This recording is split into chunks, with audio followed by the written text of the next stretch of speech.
Cricket মাঠে 11 জন cricketer খেলেন এক দলে। 11 জন মিলে যদি 12 রান করে কোনো দল, তাহলে আপনার চক্ষু চড়ক গাছ হবারই কথা। কিন্তু তবুও যদি সেটি রেকর্ড না ভাঙে, নতুন রেকর্ড না গড়ে, তাহলে আরও বেশি অবাক হবারই কথা। আইপিএলে যখন ধুমধুমার মারদাঙ্গা ক্রিকেট চলছে, 287 রান পর্যন্ত হতে দেখা যাচ্ছে, ঠিক তখনই মঙ্গোলিয়ার 11 জন ব্যাটসম্যান মিলে করলেন মাত্র 12 রান, যা আন্তর্জাতিক টি-20তে সর্বনিম্ন স্কোর হতে পারেনি, দ্বিতীয় সর্বনিম্ন স্কোর হয়েছে। জাপানের বিপক্ষে 7 ম্যাচের টি-20 সিরিজের দ্বিতীয় ম্যাচে এই বিব্রতকর রেকর্ড গড়ে ফেলেছে মঙ্গোলিয়া। সানো আন্তর্জাতিক ক্রিকেট স্টেডিয়ামে জাপানের দেয়া 218 রানের বিপরীতে খেলতে নেমে 12 রানে অল আউট হয়ে গেছে তারা। অর্থাৎ প্রতিপক্ষের 200-র উপরে 17 রানই করতে পারেনি মঙ্গোলিয়া।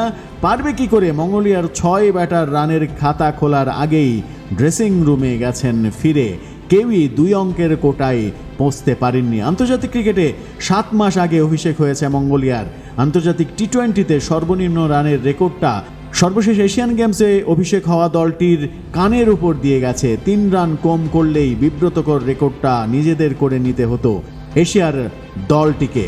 10 রানে অল আউট হয়ে সর্বনিম্ন রানের রেকর্ড রয়েছে আইল অফ ম্যানের। 2023 সালে স্পেনের বিপক্ষে সেই বিস্ময়কর বিব্রতকর রেকর্ডটি গড়েছিল তারা। এবার মঙ্গোলিয়া অল্পের জন্য সেই রেকর্ড থেকে বেঁচে গেল। তবু স্মরণ রাখতে হবে, তারা অল আউট হয়েছে মাত্র 12 রানে।